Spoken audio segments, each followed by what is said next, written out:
My two kids, Sam and Robbie, are twins. They're 6 years old. A year ago, we were living at our old house, but something happened that led to us moving. It's a long, awful story. I lived in my old house for 4 years. My wife Carol and I got married while I was living there, and we had our kids there too. The neighborhood was slowly changing, and not for the better, but even still, we originally planned on staying in that house for the foreseeable future, until this happened. We were a corner house, and the house behind us on the intersecting road was covered by a bunch of tall trees and bushes, so we hardly ever saw those neighbors. Our neighbor on the right, however, his name was Steve. He had just moved there less than a year ago at the time. I had only ever spoken with him a couple of times. Both times I could hardly understand what he said because of his heavy accent, and he just overall didn't seem like the friendliest guy.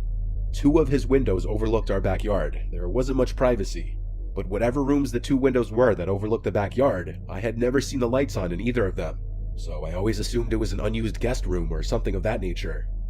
One day in the summertime, Sam and Robbie were playing in the backyard in their blow-up pool and with their water guns while I was outside doing yard work. There came a certain point where I was walking towards the detached garage, and then I saw Steve next door at his window for a second. Only half a second after noticing him did he turn and walk away from the window. It was slightly odd for sure, but I left it alone.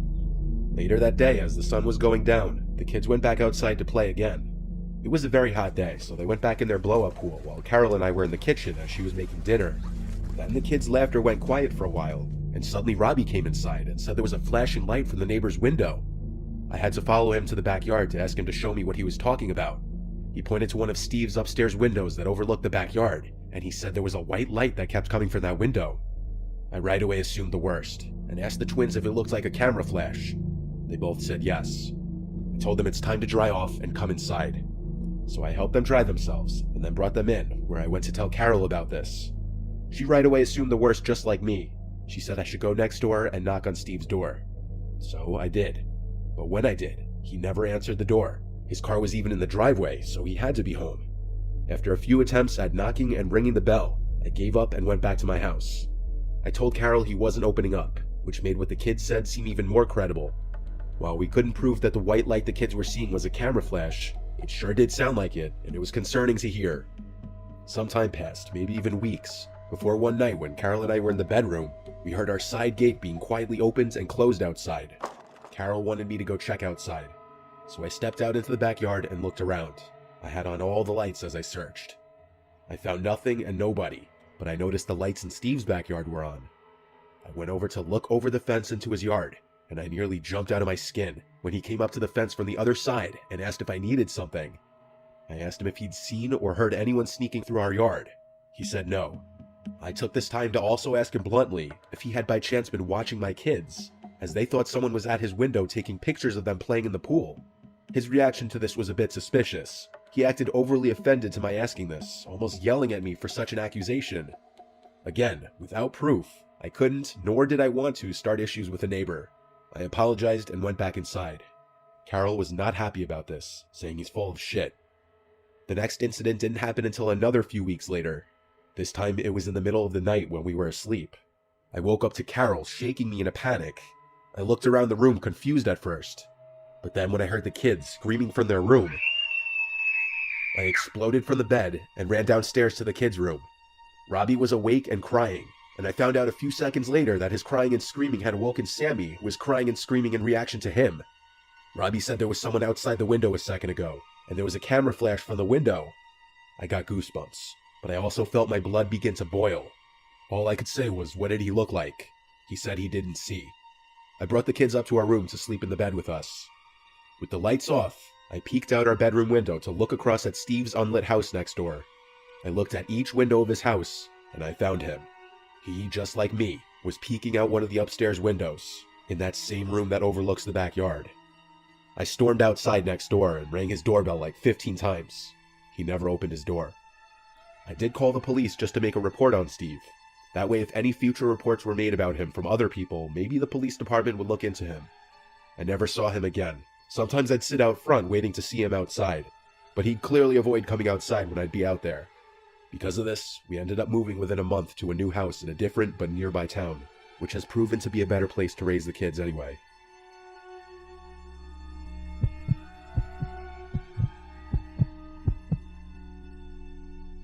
About 3 months ago, I moved into an apartment with 2 other women so I could attend college. There's a list of things that make the building we live in not that great. For example, most apartment rooms face the corridor, where people from the same floor as you will constantly walk left and right to get in or out of the building. So if you keep your windows open, anyone pacing outside can see into your room. But considering I spend most of my time at college, and the girls I live with and most of the neighbors are really nice, the things on that list don't really bother me that much. A few nights ago, while getting ready to go to bed, I could hear music playing from somewhere, mostly pop songs from the 2000s. Since we live in a student-friendly city full of frat houses and the likes, I thought nothing of it. There were probably a bunch of parties going on and the sound was coming from one of them, or maybe it was just some drunk friends listening to it on the street. I got into bed and let a random video play on my phone so I could fall asleep, as I often do. But as I was starting to doze off, I started to hear drilling noises. At first, I thought I was just sleepy and hearing things, or maybe it was coming from my phone, but I paused the video and listened closely. There was definitely someone using a drill somewhere nearby. I got up and walked around the apartment feeling confused.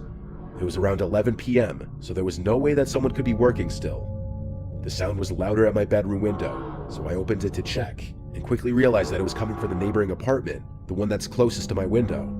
At that moment, I realized that music was also coming from there. No one lives in that specific apartment, so my confusion only grew. But then I figured maybe someone had planned to rent it, talked it over with the landlord, and he ordered for something in it to be fixed. Still, the fact that they were doing it so late into a Thursday felt really strange. I went back to trying to sleep, but they wouldn't stop making noise. I was texting a friend and eventually started complaining about it, sending him audios and even a video directed at the window that all the noise was coming from. He said I should call the police because there was no way it was legal for someone to be doing this, especially in a building full of apartments. I decided against it since I just wanted to get some rest, and it was already past midnight by then. I forced myself to sleep through the drilling sounds, but a little past 1 in the morning, I woke up again, this time to hammering. Feeling stressed, but not enough to take action just yet, I tried to sleep once more, only to wake up again. This time, I didn't even check what time it was. I was totally fed up. So I just put on a robe and made my way to confront whoever it was. The window to the apartment was open, so I decided to talk to those people from there. The window was located above the stairs though, so I would have to go down a few steps to get into view, and I'd look even shorter being seen from there, but that was the last thing on my mind. As soon as I got to the window, I felt most of the courage leave me. In that room, there were 4 men, who all seemed to be around their 30s or 40s, and they all stopped whatever they were doing to look at me. Now, only the song coming from the radio could be heard, and somehow it felt chilling to have all those other noises stop so abruptly, because even though that's everything I wanted just seconds earlier, I definitely didn't want to be the one thing these 4 men were focused on. Another thing that bothered me, but I didn't think about until the next day, was those men's peculiar choice of music. It just felt creepy to realize that middle-aged men were listening to stuff that teenagers or even preteens would be listening to. Anyway, none of them looked shocked to see me. They just had puzzled, "What's that?" looks. Remembering why I was there in the first place, I said, "Excuse me, it's pretty late and most people here have work early in the morning. If it's not too much to ask, can you guys do this some other time?" Now, mind you, I'm a pretty short and puny 19-year-old who didn't even think to put on something other than a robe. So when 2 of those 40-something-year-old men came to the window and towered over me, looking up and down at my body almost like predators, I froze up and felt the hairs in the back of my neck stand up. They were both sweaty and had their mouths agape, and one of them had a hammer that looked quite heavy in his hand. They started smiling in a sick, twisted way, and I felt a sudden urge to throw up. Extremely unsettled, I started slowly making my way back to my apartment, not taking my eyes off the men, feeling like they might try to grab me when I got to the last step of the stairs and close enough to the window. As soon as I was out of their view, I dashed to my front door, got inside, and locked it. One of the girls who lives with me was out of town that night, and I presumed the other one was asleep, since she hadn't seen my text on our group chat asking them if anyone had moved into that apartment. I got back into my room and didn't hear any tools again. In reality, even the radio seemed to have been turned off. I wasn't really sure how to feel about that, because now I wasn't angry, just disgusted and creeped out. I know I should have called the cops by then, but I was just too stressed to deal with that any longer. Checking the time, it was about 2:15 now. I got into bed again, tricking myself into thinking I wasn't scared, just craving some sleep. Eventually, I passed out.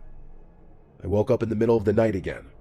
This time it was around 3:30, and I could hear no sounds coming from the apartment. Everything was quiet, and that quickly started to bother me. It was too quiet. I had to have heard or felt something in order to wake up. The silence was making me uneasy, and I had a feeling that someone might have been on the other side of my closed window. I tried not to think about it, but I couldn't get a peaceful sleep after that. The next morning, as I was going out, I went past the same window and noticed that it was closed. It was as if this previous night had never even happened. But I asked the girl who was home with me if she heard anything. She said she had woken up several times during the night, but couldn't get up and do something about it due to sleep paralysis. Either way, that confirmed I wasn't delusional. Those people really were there. But then, how did they have the keys to the building in that apartment? Why did it seem like they didn't want to be seen during the day? What were they thinking of doing to me or maybe any passerby? It's been a week now, and thankfully I haven't seen those men again. Still, I have no idea who they were or what they were doing, and I'm honestly scared to even think about the possibility that they might come back, or still be lurking around somewhere.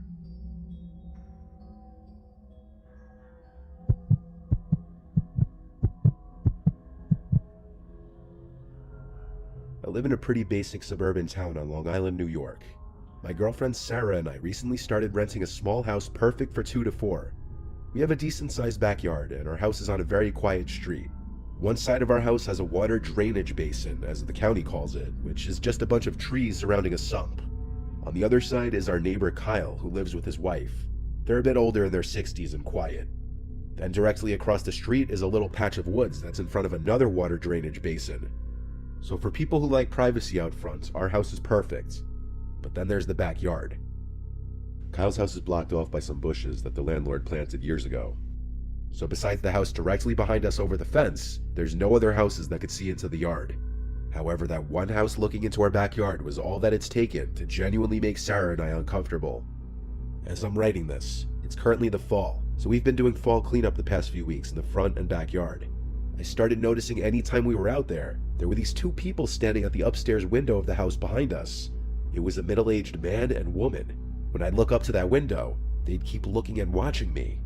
It got really uncomfortable to the point we'd pretend not to notice it, but we could only stomach doing this for so long. The leaves kept falling day by day, and the fall cleaning would need to continue. Sarah wouldn't want to be in the yard anymore because she was getting so creeped out at those 2 people who would watch us out the window without fail. So one foggy day while raking, I looked up at the window, and once again, the 2 were standing at the big rectangular window. I decided to wave at them, see if they'd wave back. After a few seconds of smiling and waving, they didn't move. No reaction. But I could feel their stares, and I could see their eyeballs looking at me. I turned away from the window and tried to continue raking. But after sneaking a peek back at the window a couple minutes later and seeing them still there, I felt too awkward and weird being out there. I went inside. Sarah said we should go over and introduce ourselves. At first, I was hesitant of that, but I was persuaded to walk around the block with her to that house and ring the bell. We expected one of those people at the window to answer the door, but instead, the door cracked open, just enough to see half of a person's head. It didn't look like either of those people who were always at the window. It was also super dark in the house, to the point that it looked incredibly ominous and uncanny staring at half of that person's face. This guy looked a lot younger, like in his 20s. Sarah and I tried to be friendly and introduce ourselves. The guy seemed very closed off though, and not interested in speaking. He had a very "what do you need" type of attitude about him, and when I asked if he lives with anyone else here like his parents, he said no. I mentioned the man and woman who were always at the window upstairs, and the guy on the other side of the door said he doesn't know who I'm talking about. Sarah and I felt really unsettled, so we just left. But weirdly, as we walked down the walkway back to the sidewalk, I noticed the guy behind the door was still peering half of his face through the cracked open door. I'm sure he watched us walk away until we were out of sight. That interaction was weirder and creepier than we were expecting. When we got back home, I went upstairs to our room. The upstairs of our house is only our master bedroom and the bathroom. It has 2 windows. One of the windows looks over to that house over the fence, and I looked out the window to see those 2 people looking out the window again. And even at this distance, I felt like they were staring right at me. I shut the blinds and went down to tell Sarah. We agreed it was time to plant some arborvitaes to block their window from view. The only problem is it's already the fall and it's too late to plant any kinds of trees. We have to make it through winter. After a few days of not looking outside the bedroom window or going into the backyard, one night we heard a strange knocking sound from downstairs. I told Sarah to wait in bed while I went downstairs. The knocking got louder, and I quickly discovered it wasn't the sound of knocking on one of the doors, but rather on the glass of one of the backyard windows. The blinds of it were of course shut because we didn't want those creepy people looking into our living room at night.